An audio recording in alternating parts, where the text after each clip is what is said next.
মালিক তুমি জান্নাতে তোমার পাশে আমায় একটি ঘর বানিয়ে দিও, একটি ঘর বানিয়ে দিও। সেদিন বেশি কাময় মহাদিনে তোমার প্রতিবেশী করে নিও। মালিক তুমি জান্নাতে তোমার পাশে আমায় একটি ঘর বানিয়ে দিও, একটি ঘর বানিয়ে দিও।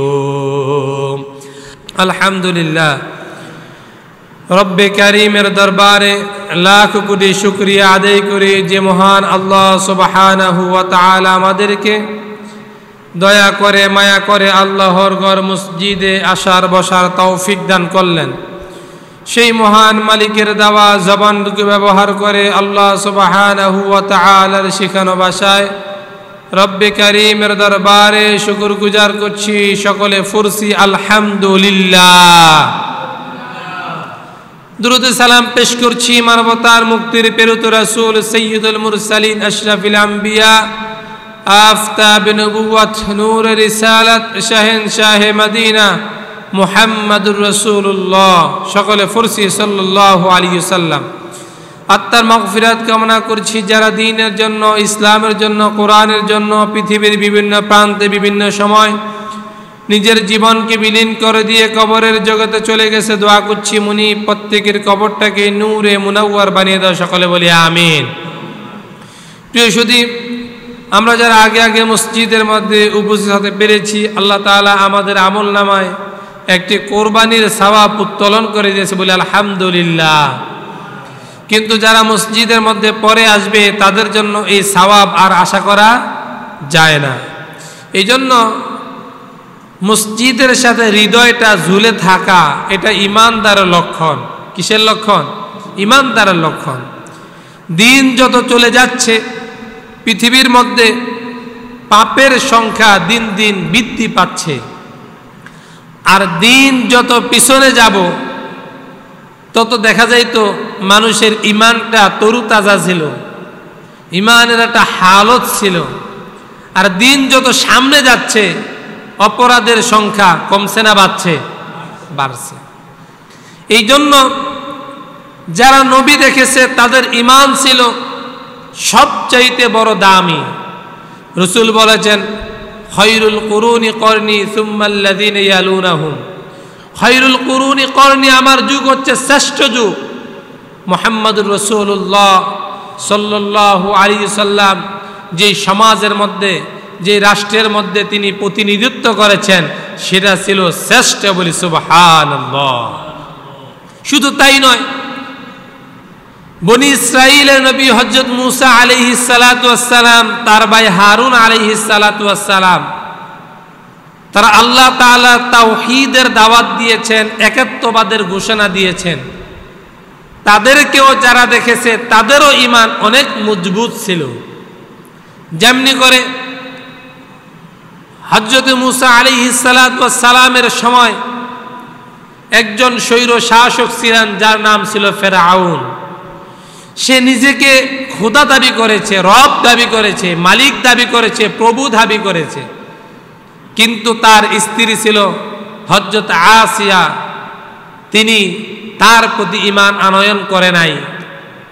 তিনি হযরত মূসা আলাইহিস সালাতু ওয়াস সালামের প্রতি ঈমান আনয়ন করেছে। তদ্রূপ তার ঈমানটা ছিল এত মজবুত, তাকে ফাঁসির কাষ্ঠে ঝুলানো হলো। আমাদের দেশে ফাঁসির কাষ্ঠ লাগায়, গলার মধ্যে রশি দেয়, কিন্তু ফেরাউন আসিয়াকে কেমনি ভাবে ফাঁসি দিয়েছিল। আসিয়ার মাথার মধ্যে লোহার পেরেক ঢুকাইছে, হাতের মধ্যে পেরেক ঢুকাইছে, বুকের মধ্যে পেরেক ঢুকাইছে, ঢুকিয়ে তাকে ঝুলিয়ে রাখছে। গলার মধ্যে রশি দিয়ে পেঁচ দিয়ে টান দিলে 1 সেকেন্ডের মধ্যে তার দম চলে যায়। কিন্তু আসিয়াকে নির্যাতন নিপীড়ন করে এরপর দুনিয়া থেকে বিদায় করেছে। আসিয়াকে যখন হাতের মধ্যে, বুকের মধ্যে, মাথার তালুর মধ্যে প্যারাক ঢুকানো হলো, আসিয়া তখন মৃত্যুর যন্ত্রণায় কাতরাচ্ছে। এমন সময় আল্লাহ তাআলাকে ডাক দিয়ে বললে, মালিক রে, দুনিয়া থেকে আমাকে বিদায় করে নিয়ে যাইবা, আমার কোনো আফসোস নাই, আমার কোনো দুঃখ নাই, তবে মালিক তোমার কাছে শেষ সময় একটা দোয়া করি, তুমি আমাকে জান্নাতে যে ঘর দিবা, এই ঘরটা তোমার ঘরের পাশে, আমার ঘরের পাশে তোমার ঘরটা রাইখো। এই জন্য কবি বলেন, মালিক তুমি জান্নাতে তোমার পাশে আমায় একটি ঘর বানিয়ে দিও, একটি ঘর বানিয়ে দিও, সেদিন বেশি কাময় মহাদিনে তোমার প্রতিবেশী করে নিও। মালিক তুমি জান্নাতে তোমার পাশে আমায় একটি ঘর বানিয়ে দিও, একটি ঘর বানিয়ে দিও। আসিয়া আল্লাহকে ডাক দিয়ে বললে, মালিক রে, তোমার ঘরের পাশে আমার জন্য একটা ঘর নির্ধারণ করে দিও, আমার আর কোনো চাহিদা নাই, আমার চাহিদা হচ্ছে তোমার প্রতিবেশী আমাকে বানাইয়া দিও। মানুষের টাকা যতই হোক, প্রতিবেশী যদি ভালো না হয়, ওই প্রতিবেশীর অত্যাচারে মানুষ কখনো ভালো থাকতে পারে না। শুধু শুধু দেখবেন, আপনার প্রতিবেশী যদি ভালো না হয়, আপনার ভিতরে দুই হাত জায়গা ঠেলা গাছ লাগাইবে, এই গাছের জন্য বাধা দিতে গেলে আপনাকে মারবে, আপনাকে মারার পরে মিথ্যা মামলা দিবে, মিথ্যা মামলা দিয়া বাড়ি ঘর ছাড়া করবে। এমন নজির আমাদের বাংলাদেশে আছে না নাই? এই জন্য প্রতিবেশী এটাও আল্লাহর একটা বড় নিয়ামত।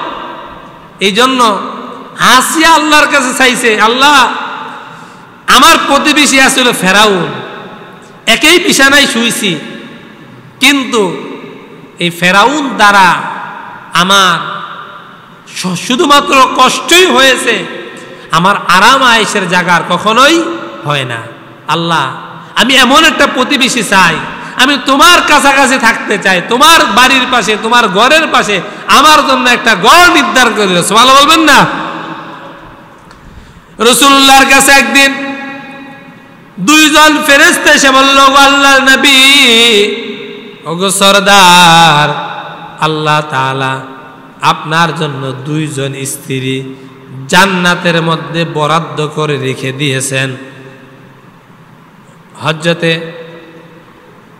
রাসূলুল্লাহ সাল্লাল্লাহু আলাইহি সাল্লামের স্ত্রী খাদিজাতুল কুবরা রাদিয়াল্লাহু তাআলা আনহা বললেন, ওগো আল্লাহর নবী, আমার আগে আপনি কাউকে বিবাহ করেন নাই, আমার পরও আপনার স্ত্রী হতেও পারে, নাও হতে পারে, তবে দুইজন স্ত্রী আপনার জান্নাতের মধ্যে থাকবে। তাদের পরিচয় কি? তাদের নাম কি? তাদের পরিচয় কি? রাসূলুল্লাহ বললেন, খাদিজারে, এই পৃথিবীর মধ্যে একজন মহিয়সী নারী ছিল, যার নাম ছিল আসিয়া। এই আসিয়া ফেরাউনের ঘরের মধ্যে থেকেছে, কিন্তু হযরত মুসা আলাইহিস সালাতু ওয়াস সালামের প্রতি ঈমান আনয়ন করেছে। এই কারণে ফেরাউন তাকে শুলে চড়িয়ে হত্যা করেছে, শহীদ করে দিয়েছে। আল্লাহ তাআলা ঈমানের বদৌলতে আমার স্ত্রীর মর্যাদা আল্লাহ তাআলা ওই জান্নাতের মধ্যে আসিয়াকে দান করে দিবে। 2 নাম্বার মহিলা হচ্ছে, কুরআনুল কারীমের মধ্যে একজন মহিলার নাম এসেছে, তার নাম হচ্ছে হযরত মারইয়াম আলাইহিস সালাতু ওয়াস সালাম। অনেক অনেক মহিলা, মহিয়সী নারী কারো নাম আল্লাহ তাআলা কোরআনে দেন নাই, শুধুমাত্র একজন মহিলার নাম দিয়েছেন। ওই মহিলার নাম হচ্ছে হযরত মারিয়াম। আর এই নামে আল্লাহ একটা সূরাও নাজিল করেছেন, মারিয়াম। সূরা মারিয়াম আল্লাহ নাজিল করেছেন। ওই মারিয়ামের ঘরে একটা সন্তান দিলেন, পিতা ছাড়া সন্তান দুনিয়ার মধ্যে এসেছে, হযরত ঈসা আলাইহিস সালাতু ওয়াস সালাম। এই জন্য খ্রিস্টানরা বলে ঈসা আল্লাহর পুত্র, বলি নাউযুবিল্লাহ। আল্লাহ তাআলা সূরা ইখলাস নাজিল করে জানিয়ে দিলেন, কুল্লুহু আল্লাহু আহাদ আল্লাহুস সামাদ লাম ইয়ালিদ ওয়া লাম ইউলাদ। তিনি কাউকে জন্ম দেন নাই, তার থেকে কেউ জন্ম নেন নাই। আল্লাহ এক, অদ্বিতীয়, আল্লাহর সমকক্ষ আর কেউ হতে পারে না। হযরত মারিয়াম আলাইহিস সালাতু ওয়াস সালামকে আল্লাহ তাআলা একটা সন্তান দিলেন, দুনিয়ার মানুষদেরকে জানাইয়া দিলেন, আমি আল্লাহ তাআলা বাবা ছাড়াও সন্তান দিতে পারি, যেমন দিয়েছি হযরত ঈসা আলাইহিস সালাতু ওয়াস সালামকে।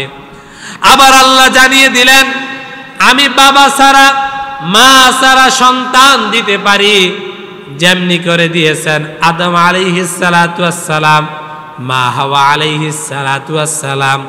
তাহলে আল্লাহ তাআলা বাবা ছাড়া মা ছাড়া সন্তান দিতে পারে, আবার শুধুমাত্র বাবা ছাড়াও সন্তান দিতে পারে। এই ক্ষমতা আমার আল্লাহর আছে না নাই? হযরত মারিয়াম আলাইহিস সালাতু ওয়াস সালামের স্বামী ছিল না। আল্লাহর কুদরতে বাবা ছাড়া ঈসা নবী দুনিয়ার মধ্যে আসলেন। আল্লাহ তাআলা হযরত মারিয়াম আলাইহিস সালাতু ওয়াস সালামকে আমার নবী আপনার নবীর স্ত্রী করে আল্লাহ জান্নাতের মধ্যে মর্যাদা দিবে। শুধু তাই নয়, নবী দেখার কারণে তাদের ঈমানটা কেমন বেড়ে গিয়েছিল। ফেরাউনের একজন দাসী ছিল, ওই দাসী তার হাতের চিরুনি পড়ে যাওয়ার কারণে উঠাবার সময় বললেন বিসমিল্লাহির রহমানির রহিম। সব কাজ করার আগে নাম নিতে হবে কার? সমস্ত ভালো কাজ করার আগে আল্লাহর নাম নিতে হয়। ফেরাউনের দাসী যখন আল্লাহর নামে চিরুনিটা উঠাইলেন, ফেরাউনের মেয়ে গিয়ে বললেন, বাবারে তুমি নিজেকে রব দাবি করো, নিজেকে খোদা দাবি করো, কিন্তু আমাদের ঘরের দাসী তোমাকে রব মানে নাই। কি বলো? আমার ঘরের দাসী কেন রব মানে নাই? দাসীকে ডাকানো হলো। ডাকানোর পরে বলল, তুমি কি আমাকে রব মানো নাই? দাসী বলল, না না না, আমার রব আপনার রব, সবার রব একজন। চিল্লিয়ে বলুন তিনি কে? ফেরাউনের দাসী এই কথা যখন বলল, শুনো শুনো, দেখি তোমার আল্লাহ তোমাকে বাঁচাইতে পারে কিনা। তৈল আনা হলো, উত্তপ্ত দেগের মধ্যে তৈল জ্বালা হলো, 3 দিন 3 রাত্র পর্যন্ত তৈলকে গরম করা হলো। তৈলের কাছে যাওয়া যায় না। বাতের মার যেমন করে উতলিয়ে উঠে, তৈলগুলো এইভাবে করিয়ার মধ্যে উতলাইতেছে। এবার ফেরাউনের দাসীকে সামনে আনা হলো, বলল, হয় ঈমান ছাড়, আর না হয় তৈলের মধ্যে তোমাকে ডালা হবে। তৈলের মধ্যে যদি ডালা হয় তাহলে তোমার রব তোমাকে বাঁচাইতে পারবে না, ফেরাউন তোমাকে বাঁচাইতে পারবে। ছোট্ট একটা বাচ্চা, মাত্র 8 বছর বয়স, মার পায়ের মধ্যে জড়িয়ে ধরে বলে, মারে আমরা কি ঈমান ছাড়বো নাকি জীবন দিব? মা বলে, আমরা ঈমান ছাড়বো না, প্রয়োজনে জীবন দিয়ে দিব। ফেরাউনের দাসীর হাত থেকে সন্তানটাকে কেড়ে নিয়ে ফেরাউনের লোকেরা সর্বপ্রথম যখন করিয়ার মধ্যে উত্তপ্ত তৈলের মধ্যে দিয়েছে, মা একটা চিৎকার দিয়ে বলে, আল্লাহ। এরকম করে যখন চিৎকার দিল, চিৎকার দেওয়ার সাথে সাথে ভিতর থেকে একটা আওয়াজ আসলো, করিয়ার মধ্যে থেকে একটা আওয়াজ আসলো, মারে তুমি যেইভাবে আল্লাহকে চিৎকার দিতেছ, মারে এটা তুমি দেখতেছ করিয়া আসলে এটা করিয়া নয়, এটা আল্লাহর জান্নাতে যাওয়ার জন্য দরজা। মারে ফেরাউনের কথার মধ্যে তুমি প্রভাবিত হইও না, প্রয়োজনে ইমান দিবা না, প্রয়োজনে জীবন দিয়ে আল্লাহর রাস্তায় শহীদ হয়ে যাইবা। সন্তানটাকে যখন করিয়ার মধ্যে দিয়েছে, করিয়ার মধ্যে দিতে দেরি আল্লাহ তাআলার ফেরেশতারা এই সন্তানটাকে একটা প্যাকেটের মধ্যে আবদ্ধ করে আল্লাহর জান্নাতের মধ্যে নিয়ে গিয়েছে। আল্লাহ তাআলা বলেন, ইন্নাল্লাযীনা ক্বালু রাব্বুনাল্লাহ সুম্মা ইসতাকামু তাতানাজ্জালু আলাইহিমুল মালায়েকা আল্লা তাখাফু ওয়া লা তাহজানু ওয়া আবশিরু বিল জান্নাতিল্লাতী কুনতুম তুআদুন। যে ব্যক্তি এই কথা বলে, ইন্নাল্লাযীনা ক্বালু রাব্বুনাল্লাহ, আমার রব হচ্ছে আল্লাহ, আমার মালিক হচ্ছে আল্লাহ। ইন্নাল্লাযীনা ক্বালু রাব্বুনাল্লাহ সুম্মা ইসতাকামু, এই কথার উপর ইস্তেকামাত থাকে, এই কথার উপর অটুট থাকে, এই কথার উপর দৃঢ় অবিচল হয়ে থাকে। তাতানাজ্জালু আলাইহিমুল মালায়েকা, আল্লাহ তাআলা ওই মানুষের প্রতি ফেরেশতা নাজিল করে দেয়। ফেরেশতারা এসে বলে, আল্লাহ তাখাফু ওয়া লা তাহজানু, দুনিয়ার বান্দারে তোমার জন্য কোনো ভয় নাই, তোমার জন্য কোনো চিন্তা নাই, তোমার জন্য কোনো পেরেশানির কারণ নাই। ওয়া আবশিরু, তোমরা সুসংবাদ গ্রহণ করো, বিল জান্নাতিল্লাতী কুনতুম তুআদুন, আল্লাহ তোমাদের জন্য যে জান্নাতের ওয়াদা করেছে, এই জান্নাতের ওয়াদা, এই জান্নাতের সুসংবাদ পেয়ে খুশি হয়ে যাও। ফেরাউনের দাসী তাকে যখন উত্তপ্ত তৈলের মধ্যে ছাড়ানো হলো, এই সময় ফেরাউনকে ডাক দিয়ে বললে, ফেরাউন রে, ও ফেরাউন, আমাকে ঈমান হারা করার জন্য যত চেষ্টা করেছো সব চেষ্টা তুমি ব্যর্থ হয়েছ। ফেরাউন রে, তোমার কাছে একটা আরজি, আমার সন্তানের হাড়গুলো যখন তুমি এই তৈল থেকে উঠাইবা, এই হাড়গুলোকে এক জায়গায় মাটির নিচে পুঁতে দিবা, যেন কিয়ামতে বারজাখে আখিরাতে আমার সন্তানকে আমি বুকে নিয়ে উঠতে পারি। আল্লাহু আকবার। এই কথা বলে যখন ফেরাউনের দাসী আগুনের মধ্যে চলে গেলেন, সরদার কায়নাত মুহাম্মাদুর রাসূলুল্লাহ সাল্লাল্লাহু আলাইহি সাল্লাম 2000 বছর পরে যখন মসজিদ হারাম থেকে মসজিদ আকসা পর্যন্ত ভ্রমণ করতেছেন, এমন সময় দেখতেছেন একটা কবর থেকে যেন সুঘ্রাণ আসতেছে, মেশক আম্বরের ঘ্রাণ আসতেছে। রাসূলুল্লাহ বললেন, জিবরাইল রে, এই মাটির নিচ থেকে এমন সুন্দর মেশক আম্বরের ঘ্রাণ কেন আসতেছে, কেন আসতেছে? এর কারণ কি? জিবরাইল বলল, ইয়া হাবিবাল্লাহ, ওগো আল্লাহর নবী, এই মাটির নিচে ফেরাউনের একজন দাসী ছিল, মূসা আলাইহিস সালাতু ওয়াস সালামের প্রতি ঈমান আনয়ন করার কারণে ফেরাউন তাকে উত্তপ্ত তৈলের মধ্যে তাকে চুবিয়েছেন। উত্তপ্ত তৈলের মধ্যে যখন চুবাইছেন, তার হাড় থেকে গোশতগুলো আলাদা হয়ে গিয়েছে, হাড়গুলো সাদা হয়ে গিয়েছে, নরম হয়ে গিয়েছে। এই হাড়গুলোকে ফেরাউন তৈল থেকে উঠায়া এই কবরের মধ্যে পুঁতে দিয়েছেন। আল্লাহ তাআলা এই কবর থেকে মেশক আম্বরের ঘ্রাণ ছড়িয়ে দিতেছে। ইন্নাল্লাযীনা ক্বালু রাব্বুনাল্লাহ, যে এই কথা বিশ্বাস করে আমার রব হচ্ছে আল্লাহ, আমার প্রভু হচ্ছে আল্লাহ, সুম্মা ইসতাকামু, এই কথার উপর অবিচল থাকে, আল্লাহ তাআলা তাকে জান্নাত দেয়। এটা বাস্তব না অবাস্তব? শুধু তাই নয়, সাহাবায়ে কেরাম নবী দেখার কারণে তাদের ঈমানটা কেমন মজবুত হয়েছে, হযরত বেলালকে রব বলার কারণে তার জিহ্বার মধ্যে জ্বলন্ত কয়লা দিয়ে দিয়েছেন, বেলাল যেন রবকে রব বলতে না পারে, রবকে রব বলতে না পারে, আল্লাহকে আল্লাহ বলতে না পারে।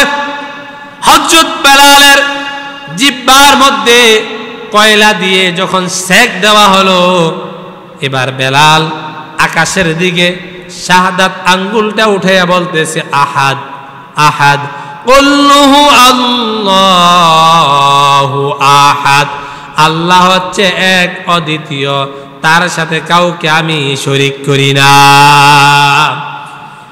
নবী দেখার কারণে ঈমান বেড়ে গেছে। ইসলামের প্রথম শহীদ হযরত সুমাইয়া রাদিয়াল্লাহু তাআলা আনহা, নবী দেখার কারণে ঈমানটা কি পরিমাণ বেড়ে গিয়েছে। ইসলামের জন্য সর্বপ্রথম যিনি জীবন দিয়েছেন তিনি একজন মহিয়সী নারী হযরত আসিয়া, একজন মহিয়সী নারী হযরত সুমাইয়া রাদিয়াল্লাহু তাআলা আনহা। ঈমান আনয়ন করার কারণে আবু জাহেলের ক্ষোভের শিকার হয়ে গেলেন। আবু জাহেল বললেন, তুমি কি মুহাম্মাদুর রাসূলুল্লাহ সাল্লাল্লাহু আলাইহি সাল্লামের প্রতি ঈমান ছাড়বা, নাকি আমাদের লাত মানাত উজ্জা ওগুলোর প্রতি ঈমান আনয়ন করবা? এবার তিনি বললেন, না না না না, আমি কখনো মুহাম্মাদুর রাসূলুল্লাহ সাল্লাল্লাহু আলাইহি সাল্লামের প্রতি ঈমান হারাইতে রাজি না। এক আল্লাহর প্রতি আমি ঈমান আনয়ন করেছি, লাত মানাত উজ্জা ওগুলোর ইবাদত আমি করতে পারি না। হযরত সুমাইয়া রাদিয়াল্লাহু তাআলা কে আবু জাহেল বৎসার আঘাত করলেন। বৎসা সামনের লজ্জাস্থান দিয়ে ঢুকেছে, পিছন থেকে বের হয়ে গিয়েছে, কিন্তু সুমাইয়া রাদিয়াল্লাহু তাআলা আনহা জীবন দিয়েছেন কিন্তু ঈমান দেন নাই। কারণ সে ব্যক্তি জানে ঈমানের এত পাওয়ার। এই দুনিয়ার মধ্যে মৃত্যুটা হচ্ছে জান্নাতে যাওয়ার জন্য একটা দরজা। যার মৃত্যুটা ভালো অবস্থায় মৃত্যু হবে তার জন্য আল্লাহর জান্নাত অপেক্ষা করতেছে। যখন মানুষের মৃত্যুর সময় চলে আসে, আল্লাহ তাআলা বলেন ওই সময় দুই দল ফেরেশতা মানুষের সামনে এসে উপস্থিত হয়ে যায়।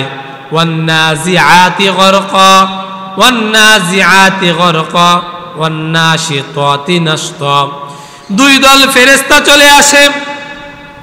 প্রথম দল ফেরেশতা এসে বললে, ও আল্লাহর বান্দা, এই দুনিয়ার মধ্যে আল্লাহ তোমাকে পাঠাইছে, তুমি কি ভালো কাজ করো নাকি খারাপ কাজ করো? আহসানু আমালা, তুমি কি কাজ করো এটা আল্লাহ দেখাবার জন্য দুনিয়ার মধ্যে তোমাকে পাঠাইছে। সূরা মুলুকের মধ্যে আল্লাহ তাআলা বলেন, তাবারাকাল্লাযী বিয়াদিহিল মুলকু ওয়া হুয়া আলা কুল্লি শাইইন কাদির আল্লাযী খালাকাল মাউতা ওয়াল হায়াতা লিয়াবলুয়াকুম আইয়ুকুম আহসানু আমালা। আল্লাহ জন্ম এবং মৃত্যু সৃষ্টি করেছে। আল্লাহ দেখতে চায় কে ভালো কাজ করে আর কে খারাপ কাজ করে। এই জন্য একটা মানুষ যখন দুনিয়া থেকে বিদায় নিয়ে চলে যায়, আখিরাতে বারজাখের যাত্রী হয়ে যায়, তখন ওই মানুষটার কাছে দুই দল ফেরেশতা আসে। প্রথম এক দল ফেরেশতা এসে বলল, আল্লাহর বান্দা, এই দুনিয়ার মধ্যে আল্লাহ তাআলা তোমাকে পাঠাইছে, আখিরাতে আল্লাহ তাআলা তোমার জন্য একটা ঘর নির্মাণ করেছে। এই যে দেখো এই ঘর, এই ঘরটা হচ্ছে রাজা বাদশার ঘর। এই ঘরটা হচ্ছে এমন একটা ঘর, এই ঘরের মধ্যে শান্তি আর শান্তি। কিন্তু দুনিয়ার মধ্যে তুমি আল্লাহর হুকুম মানো না, নামাজ আদায় করো না, রোজা রাখো না, হজ ফরজ হয়েছে ঠিক মতন হজ করো না, যাকাত ফরজ হয়েছে যাকাতকে জরিমানা মনে করেছো, আলেম ওলামাদেরকে সম্মান করো না, পিতা মাতার খেদমত করো না, মানুষের সাথে ভালো ব্যবহার করো না, প্রতিবেশীর সাথে ভালো ব্যবহার করো না। এই জন্য আল্লাহ তাআলা তোমার কাছ থেকে এই ঘরটা ডিলিট করে দিয়ে তোমার জন্য জাহান্নামের একটা ঘর তোমার জন্য লিপিবদ্ধ করে দিয়েছে। ওই সময় মানুষটা চিন্তা করে, আমি তো জাহান্নামে যাব না, জাহান্নামে যেতে চাই না, জাহান্নামে যেতে চাই না। এই জন্য ওই লোকটা আফসোস আফসোস পরিতাপ করে, তখন তার রুহটা শুধুমাত্র পায়ের তালু থেকে মাথার তালু পর্যন্ত দৌড়াদৌড়ি শুরু করে, তার জানটা বের হতে চায় না। আর যখন একজন ইমানদারের রূহ কবজ করা হয়, তখন দুই দল ফেরেশতা আসে। প্রথম দল ফেরেশতা এসে বলল, ও আল্লাহর বান্দা, আল্লাহ তাআলা জাহান্নামে তোমার জন্য একটা ঘর নির্মাণ করেছে। এই দেখো ঘরের আকৃতি, এই ঘরের মধ্যে শুধু আছে আযাব, শুধু আছে কষ্ট, শুধু আছে বেদনাদায়ক। কিন্তু তুমি ঠিক মতন নামাজ আদায় করেছ, রোজা পালন করেছ, হজ করেছ, যাকাত দিয়েছ, পিতা মাতার খেদমত করেছ, মানুষকে কষ্ট দাও নাই, মানুষের সাথে ভালো ব্যবহার করেছ। এই জন্য আল্লাহ তাআলা তোমার কাছ থেকে এই জাহান্নামের বালিটা ডিলিট করে দিয়ে তোমার জন্য একটা জান্নাতের বাড়ি নির্মাণ করে রেখে দিয়েছে। আল্লাহ তাআলা বলেন, ওয়াসারিউ ইলা মাগফিরাতিম মির রাব্বিকুম ওয়া জান্নাতিন আরদুহাস সামাওয়াতি ওয়াল আরদ। আল্লাহ তাআলা তোমার জন্য একটা ঘর নির্মাণ করেছে, এই ঘরের শুধুমাত্র পাশ হচ্ছে আকাশ এবং জমিনের সমান। আল্লাহু আকবার। জান্নাতে তোমার জন্য যে ঘরটা আল্লাহ নির্মাণ করেছে, যেই ঘরের শুরুত আল্লাহ বর্ণনা করেছে, এই ঘরটা শুধুমাত্র আকাশ এবং জমিনের সমান। তখন বান্দা এই দুনিয়ার এমন পচা বাসি জায়গা থাকতে চায় না। তখন এই বান্দার রূহটা আমনে আমনে নিজ থেকে ফেরেশতার হাতে চলে আসে। আল্লাহ তাআলা বলেন, এই ফেরেশতারা তখন এই জান্নাতি মানুষের রূহটা পেয়ে আকাশ এবং জমিনের মধ্যখানে মিছিল করে, বলি সুবহানাল্লাহ। ওয়ান্নাজিআতি গরকা ওয়ান্নাশিতাতি নাশতা ওয়াসসাবিহাতি সাবহা ওয়াসসাবিহাতি সাবহা ফাসসাবিকাতি সাবকা ফালমুদাব্বিরাতি আমরা। এখান থেকে এই সাঁতার কাটা অবস্থায় একদল ফেরেশতা এটাকে ইল্লিনের মধ্যে নিয়ে যায়। আর লোকটা যদি অপরাধী হয়, লোকটা যদি গুনাহগার হয়, লোকটা যদি বেঈমান হয়, তাহলে এই লোকটার রূহটাকে সিজ্জিনের মধ্যে নিয়ে যায়। এই জন্য পৃথিবীর মধ্যে আসল মালিক হচ্ছে একমাত্র ঈমানদাররা। ঈমানদার যতদিন পর্যন্ত এই দুনিয়ার মধ্যে থাকবে, আল্লাহ আল্লাহ জিকির করবে, আল্লাহর হুকুম মান্য করবে, ততক্ষণ পর্যন্ত কিয়ামত সংঘটিত হবে না। যখন মানুষগুলো ঈমান হারা হয়ে যাবে, তখন আল্লাহ তাআলা দুনিয়াটাকে আর রাখবে না। এই দুনিয়াকে আল্লাহ আর রাখবে না, কারণ দুনিয়ার মূল মালিক হচ্ছে ঈমানদাররা। কারা কারা? ঈমানদাররা। এই জন্য রাসূল বলেছেন, খায়রুল কুরুনি করনি, আমার যুগ হচ্ছে শ্রেষ্ঠ যুগ। যারা নবীকে দেখেছে তাদের ঈমানটা ছিল এত মজবুত, আবার যারা সাহাবীকে দেখেছে তাদের ঈমানও ছিল অনেক মজবুত। হযরত আবু বকর, হযরত ওমর, হযরত উসমান গনি রাদিয়াল্লাহু তাআলা, হযরত আলী রাদিয়াল্লাহু তাআলা, খুলাফায়ে রাশিদিনকে যারা দেখেছে তাদের ঈমানও ছিল অনেক মজবুত। যেমনি করে ওমর ইবনে আব্দুল আজিজ, তিনি সাহাবী দেখেছেন, তাদের ঈমান হয়েছে মজবুত। হযরত ইমাম আবু হানিফা সাহাবী দেখেছেন, তারা আজ সারা পৃথিবীর মধ্যে সমদ্রিত। তাদের নাম সব মানুষ নেয়, কোনো মানুষ তাদের নাম নেওয়ার সময় শ্রদ্ধার সাথে নেয়, কারণ তারা সাহাবী দেখেছে, তারা তাবিঈ, তাদের ঈমান ছিল মজবুত। আর দুনিয়া যত যায় মানুষের ঈমান তত হালকা হয়ে যায়, মানুষের আমলগুলো তত দুর্বল হয়ে যাচ্ছে। পিছনে যত মানুষ ছিল ঈমান ছিল মজবুত, সামনে যত মানুষ আসতেছে মানুষগুলো দেখা যায় আমলের দিক থেকে মজবুত, আমলের দিক থেকে দুর্বল। যারা পিছনে গেছে তারা ঈমানের দিক থেকে মজবুত, আমলের দিক থেকে মজবুত।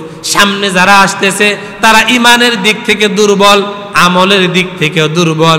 এই জন্য পৃথিবীকে যদি টিকিয়ে রাখতে হয়, একমাত্র মানুষকে আমল এবং ঈমানটা মজবুত করার দরকার আছে না নাই?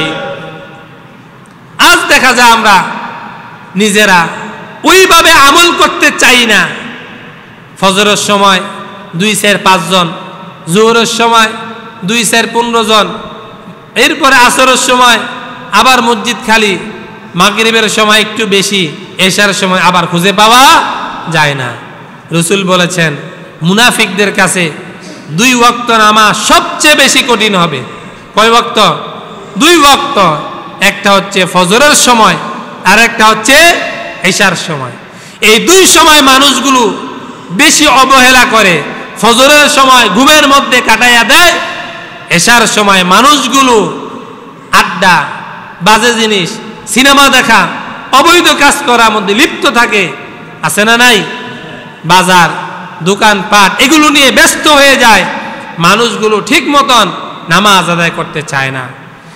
এই জন্য রাসূল বলেছেন যারা সকালবেলা ঘর থেকে বের হয়ে মসজিদের মধ্যে যায় তাদেরকে তোমরা ইমানদারের সার্টিফিকেট দিয়ে দাও। আর যারা সকালবেলা ঘুম থেকে উঠে মসজিদের মধ্যে যায়, আগে আগে ঘুম থেকে উঠে মসজিদের সময় মসজিদের মধ্যে যায়, আর মসজিদ থেকে বের হয়ে যখন মানুষগুলো কাজের মধ্যে চলে যায়, রাসূল তাদের জন্য দোয়া করেছেন, আল্লাহুম্মা বারিক লি ফি উম্মতি বুকুরিহা, ও আল্লাহ আমার উম্মতের সকালের সময়ের মধ্যে আপনি বরকত দিয়ে দেন। রাসূল দোয়া করেছেন সকালের সময়ের মধ্যে যেন আল্লাহ বরকত দেয়। এখন আমরা ওই সময় ঘুমিয়ে থাকি, তাহলে আমাদের কি বরকত আসবে? আসবে না। আমরা এখন ঘুম থেকে উঠি সকাল 7টা, 8টায়, 9টায়, 10টায়, আমাদের যখন কাজে লাগে তখন আমরা ঘুম থেকে উঠি। আছে না নাই? আছে। আল্লাহ তাআলা আমাদেরকে ঈমানটা মজবুত করে আমলগুলো সহি করার তৌফিক দান করুক। সকলে বলি আমিন। প্রিয় সুধী, আমাদের মাঝে হজের মাস একেবারে চলে এসেছে।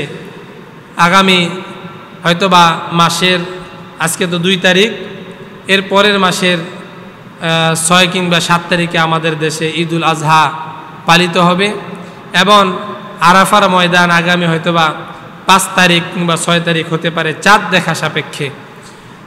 তো যারা টাকাওয়ালা, অর্থওয়ালা, তাদের উপরে আল্লাহ তাআলা হজ ফরজ করেছেন।